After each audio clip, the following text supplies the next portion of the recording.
Hello and welcome all of my dear students in this video lecture with your physics teacher KCR ma'am with the new concept of the physics which are most important for NDA, physics, for JEE and for NEET. But you know very well, आपको पता है बेटा कि हम लोग पहले basic phenomena से advance phenomena तक पहुंचने वाले। सो बेसिक जितने भी कंसेप्ट हम लोग देखने वाले वो सभी एडवांस में बहुत जरूरी है। तो जिसमें आज मैं आपको force and laws of motion का एक इंपॉर्टेंट पार्ट पढ़ाने जा रही हूं।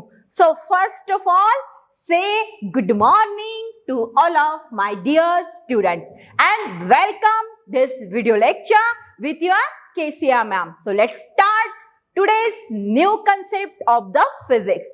Now see this graphics. Yes, क्या दिख रहा है बेटा आप लोगों को?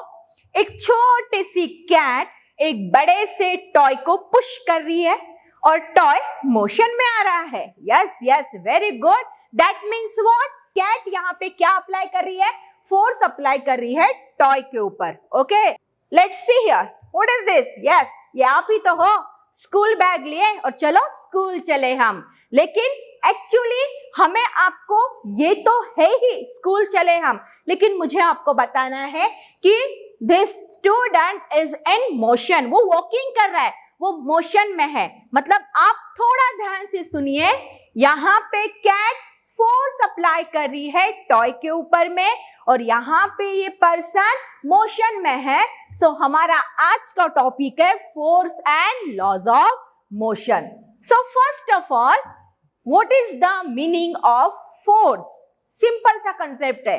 जब हम किसी ऑब्जेक्ट के ऊपर में पुश या पुल, अ फोर्स इज अ पुल और push which can change the shape of any object, which can accelerate or stop any object or change the direction of a moving object. That means what? In a simple word, मैं आपको समझाना चाहती हूँ, जब किसी object के ऊपर में पुल हम अप्लाई करते हैं, ये देखो ये पुल है, ओके, और जब किसी ऑब्जेक्ट के ऊपर में हम पुश, ये पुश है। तो देखो बेटा, थोड़ा ध्यान से देखिए, आपको क्या समझ में आ रहा है? यस, कि जब हम किसी ऑब्जेक्ट के ऊपर में पुल या पुश ये कंसेप्ट अप्लाई करते हैं तो वो ऑब्जेक्ट आ जाता है मोशन में, वो अपनी पोजीशन चेंज करता है। तो इसी कंसेप्ट को हम सिंपल लैंग्वेज में कहेंगे कि हम उस ऑब्जेक्ट के ऊपर में फोर्स अप्लाई कर रहे हैं। So the simple definition of the force is what? The push और pull on any object, then the object change its position with respect to time. When the push और pull on any object with respect to time, then the object changes its position. That is the force. That's what? Force. Okay, आई बात समझ में? तो जब हम ये force object के ऊपर में अप्लाई करते हैं तो होता क्या है? सबसे पहली बात, फोर्स अप्लाई करने के बाद कोई ऑब्जेक्ट अपना शेप चेंज करते हैं। Change the shape of an object. कोई ऑब्जेक्ट रेस्ट में हो तो मोशन में आते हैं फोर्स अप्लाई करने के बाद, और अगर कोई ऑब्जेक्ट मोशन में है तो वो रेस्ट में आते हैं।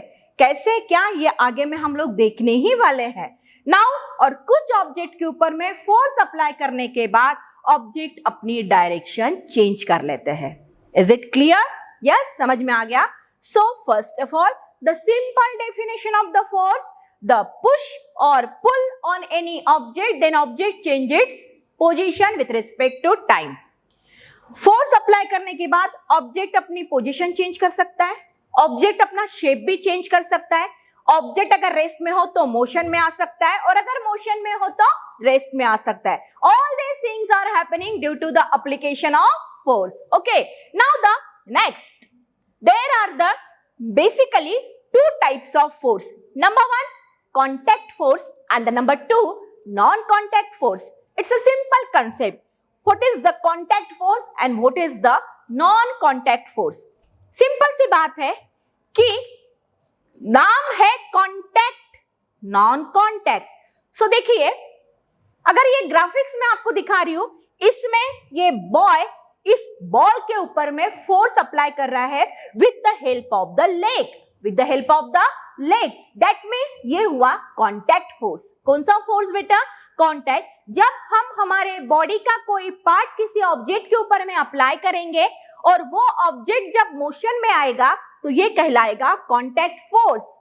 इवन मस्कुलर फोर्स पता है? नहीं पता? ओके ठीक है, कोई बात नहीं। रोटियां खाते हो गरम गरम?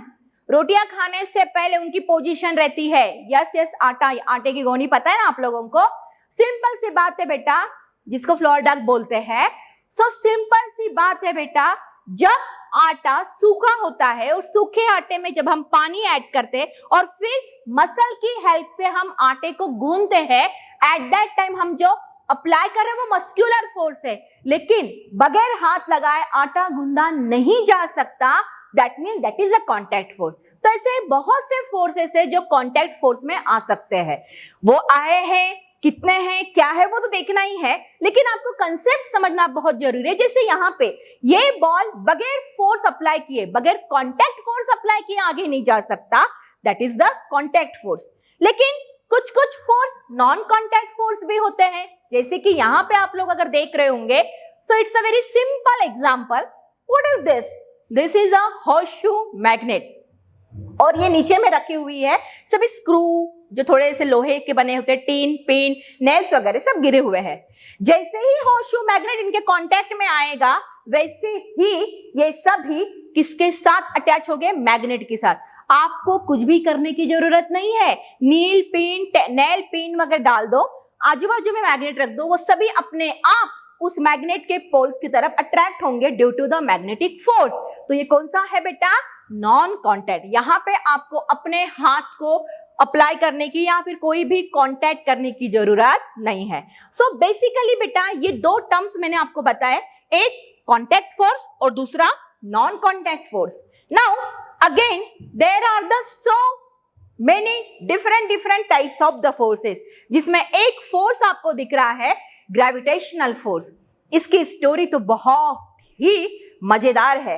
चलो सुनते हैं सबसे पहले स्टोरी एंड देखते हैं बाद में डेफिनेशन। सो स्टोरी कुछ इस तरीके से है ना। ये Apple, let's see, first of all, ना ये एप्पल न्यूटन के सर पे गिरता और ना ही न्यूटन ग्रेविटेशनल फोर्स के बारे में पता कर पाता। सो सिंपल लॉजिक है, जब एप्पल न्यूटन के सर पे गिरा, न्यूटन का दिमाग चला कि ये एप्पल नीचे क्यों आया, ऊपर क्यों नहीं गया, और धीरे धीरे फिर ये कंसेप्ट सबके सामने आया कि ऐसा कोई तो भी फोर्स है जो ऑब्जेक्ट को अपनी तरफ खींच के रखता है, and that force is the gravitational force. Due to that moon revolve around the earth, earth revolve around the sun, and that force is what? That force is the gravitational force. So simple definition of the gravitational force is what? Gravitational force is the attractive force between any two objects. Gravitational force is the attractive force between any two objects due to their masses. Due to their masses, that force is known as the gravitational force. That force is known as the gravitational force. Simple ही पहले meaning समझ लो। The gravitational force means what? The force of attraction. ये pen अगर मैंने गिरा दिया तो कहां जाएगा? ऊपर या नीचे, या आपके पास आएगा? सिंपल, यस, कहां आएगा बेटा? नीचे की तरफ, due to the gravitational force. Okay, so simple definition, the force of attraction between two objects due to their masses is known as the gravitational force. Story सुन ली ना आपने ग्रेविटेशनल फोर्स की? Yes right. उसके बाद में electromagnetic force. कौन सा फोर्स बेटा? Electromagnetic force. A physical interaction happens when electrically charge particles interact with each other. It's a combination of all magnetic and electrical forces that act between charge particle. भला ही आपको ये definition थोड़ी hard लग रही होगी, लेकिन मैं इसी डेफिनेशन को डायग्रामेटिकली आपको समझाना चाहती हूं। थोड़ा ध्यान दीजिए। This is a bar magnet and this is a electrical connection. जब आप किसी मैग्नेट को किसी इलेक्ट्रिकल कनेक्शन के कांटेक्ट में लेके आओगे तो यहां पे जो कंसेप्ट डेवलप होगा वो होता है magnetic field due to electric current. कौन सा कंसेप्ट बेटा? Magnetic field due to electric current, और यही कंसेप्ट होता है इलेक्ट्रोमैग्नेटिक फोर्स। समझ में आ गया? What is this? This is a bar magnet. What is this? This is the electrical connection. When the bar magnet is in contact with this electrical circuit, at that time the electromagnetic force get generated. Got it? ये हुआ electromagnetic force. इसीलिए hard level पे मत जाओ, थोड़े simple level पे आओ और उसके बाद कंटिन्यू करेंगे उसकी ही next level. Now the next concept of the force, that is the electrostatic force. What is this? Electrostatic force. So simple, you know, charges के बारे में आपको पता होगा, पॉजिटिव चार्ज, निगेटिव चार्ज, ये पहली बात। दूसरी बात, आपको ये बात पता होगी, पॉजिटिव पॉजिटिव की तरफ अट्रैक्ट नहीं होता, निगेटिव निगेटिव की तरफ अट्रैक्ट नहीं होता, बल्कि पॉजिटिव अट्रैक्ट होता है निगेटिव की तरफ और निगेटिव अट्रैक्ट होता है पॉजिटिव की तरफ। सो सिंपल सी बात है बेटा, यहां पे ध्यान दीजिए। Let's see, first of all, this is the electrostatic attraction between the negative charge and the positive charge. This is the electrostatic attraction, but this is the electrostatic repulsion. What is this? Electrostatic repulsion. Negative charge, ये भी negative, both are get repelled. तो देखो बेटा, ये दोनों example पर से, ये दोनों कंसेप्ट पर से एक डेफिनेशन मैं आपके सामने पेश करना चाहती हूं, and the definition is what? The electrostatic force of attraction और the electrostatic force of repulsion between the two static charges. Static याद है ना? Yes, rest. Two static charges is known as the electrostatic force. उस force को क्या बोलते हैं बेटा? Electrostatic force. Is it clear? So the force of attraction or the force of repulsion between any two static charges is known as the electrostatic force. Okay? आ रहा है ना समझ में? Yes. सिंपल तरीके से सब समझोगे तो बिल्कुल। और नेक्स्ट है मैग्नेटिक फोर्स। कौन सा फोर्स? Magnetic force. यहां पे क्या दिया हुआ है दैट्स नॉट मैटर, ये तो सिर्फ नोट डाउन करने के लिए है, लेकिन मैं आपको इन्हीं कंसेप्ट को कैसे सिंपल तरीके से बता रही हूं वो थोड़ा सा सुनिए बेटा। अब देखो मैग्नेटिक फोर्स के बारे में आपको अच्छे से पता है, मैग्नेट में भी कितने पोल्स होते हैं? 2। मैग्नेट में भी कितने पोल्स होते हैं? 2। एक होता है नॉर्थ पोल और दूसरा होता है south pole. North pole repel, north south attract. So simple, like poles repel, okay, but unlike poles get attract, opposite poles attract, and this is the magnetic force. That means what?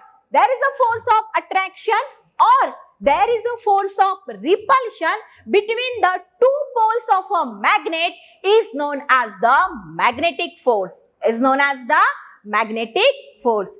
समझ में आ रहा है ना मैं क्या बता रही हूं? तो yes, magnetic force means what? There is a force of repulsion और there is a force of attraction between two poles of a magnet is known as the magnetic force. Is known as the magnetic force. Got it? Very good. Now the next concept is what? Tension. अब आप बोलोगे ma'am tension क्या है? मैं आपको कोई tension नहीं देना चाहती, मैं आपको टेंशन पढ़ाना चाहती हूँ कि टेंशन लेना नहीं, सिर्फ देना। ओके? लेकिन मैं आपको टेंशन नहीं दूंगी, आप उसके बारे में बिल्कुल फ्री रहिए। लेकिन मैं जिस टेंशन के बारे में आपको पढ़ाना चाहती हूँ वो टेंशन मतलब one of the type of the force. One of the type of the force. मैं एक सिंपल सी बात आपको बताती हूँ। आपने कभी कुएं में से पानी निकाला है? याद है आपको? जब हम लोग कुएं में बकेट डालते हैं और जब पानी निकालते हैं, एट दैट टाइम रोप में जो डेवलप होता है वो टेंशन है। आपके सामने ये पेन दिख रहा है, ये पेन एकदम स्ट्रेट है क्योंकि इस पेन में टेंशन है। समझ में आ गई? झुकी हुई बॉडी और एकदम स्ट्रेट बॉडी, समझा? Tension is one of the type of the force. Tension is the one of the type of the force जो कहां दिखाई देता है आपको? रोप में, रस्सी मैंने अभी आपको बताया, चेन साइकिल की चेन में, yes very good, okay, and the strut, obvious है, व्हील पता है आपको, बाइसिकल के व्हील में जो स्पोक होते हैं that is also in tension. तो टेंशन भी एक तरीके का फोर्स ही है। अब देखिए, आप कभी खेले हो आप ऐसी जगह पे, पेड़ पे रस्सी, रस्सी पे चक्का, चक्के पे आप, चलो झूलते चले, उस समय हमने कभी तो नहीं सोचा कि इस रोप में जो डेवलप हो रहा है वो टेंशन है। उसके बाद जो स्टार्टिंग में मैंने आपको एग्जांपल बताया, जब हम कुएं से पानी निकालते हैं तो इस रोप में जो डेवलप हो रहा है वो भी टेंशन है। वो भी क्या है? टेंशन है। तो बेटा टेंशन भी एक तरीके का फोर्स ही है। आप सोचो, अगर मेरे हाथ में इस रॉड की जगह पर अगर एक आधा रोप होता और मैं उसको दोनों तरफ से खींचती तो उस रोप में डेवलप होता टेंशन। Got it? तो इस तरीके से बेटा आज के इस लेक्चर में मैंने आपको फोर्स और उसके एग्जाम्पल से रूबरू करवाया। फोर्स क्या होता है? Contact force, non contact, gravitational, electrostatic, electromagnetic, magnetic and the tension. ये सभी टॉपिक्स आप अच्छे से पढ़िए, अच्छे से समझिए, और अगर इनमें कोई प्रॉब्लम है, इनमें कोई डाउट है, देन प्लीज आस्क मी। तब तक के लिए बेटा it's a very very very beautiful thank you to all of my becoming scientist. और तब तक मिलेंगे नेक्स्ट लेक्चर में नेक्स्ट कंसेप्ट के साथ। टिल देन थैंक यू बेटा and have a nice day.